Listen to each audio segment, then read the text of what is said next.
This is my review of Bleach Chapter 81.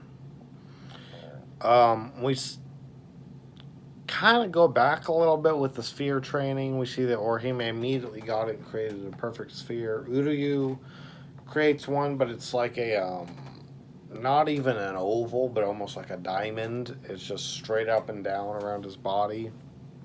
Not round at all.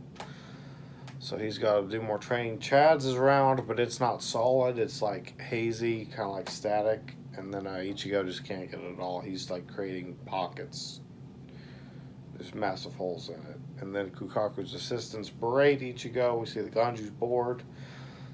There's an awesome cover of Kukaku holding a bomb. Ichigo still can't get it right. Ganju's friends are there, and apparently they're cooking. This is first we've seen them there. Ganju tells everyone to go eat. They're going, but Ichigo wants to stay behind and figure the sphere thing out.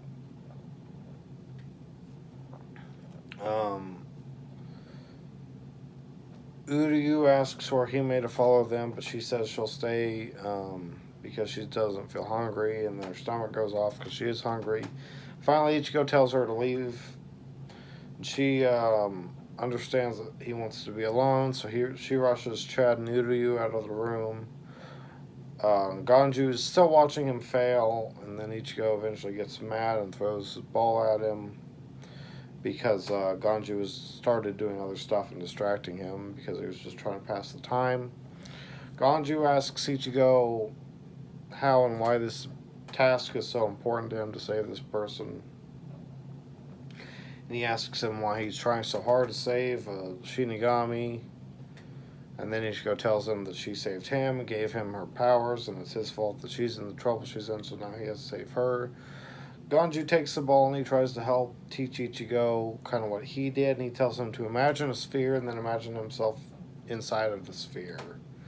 And he creates the sphere around himself. He gives Ichigo back the ball, and then he leaves. And Ichigo takes Ganju's advice and imagines the sphere. And then we cut to Gin standing before a massive door, and he's asked what he can say for himself. And then we get the best panel of the whole series when we're introduced to almost all the captains lined up. It's so perfect. You got fucking Yamamoto, you got Soifone, Gin's not in yet. Unohana, Aizen, Byakuya, Komomura, Shunsoi, Tosen, Hitsugaya, Kenpachi, Kurotsuchi, and then obviously Ukitake is not there. But it's just, they look so fucking cool. One thing I thought was interesting to note is that Yamamoto has like one of his legs like up on his knee, or one of his feet up on his knee, like he's relaxing. I don't remember seeing that, and that seems very strange for his character, because his character is always staunch and serious. It's weird to see him like relaxing at all. In the anime, I think he's just sitting with his arms on the chair looking real serious. But I love this scene. It's so cool seeing them all lined up like that.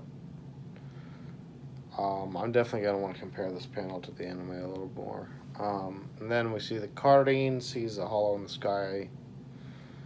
And that's where chapter 81 ends. Really cool.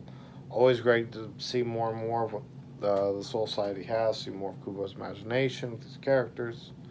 All the captains look amazing. This whole scene looks amazing. But really, this chapter was just a glorified training session. But yeah.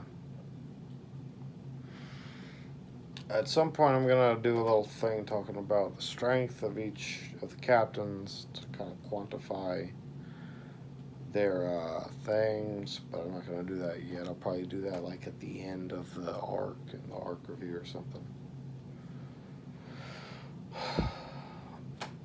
But it is interesting to kind of note where everyone's standing is, because the rank of captain doesn't mean a lot.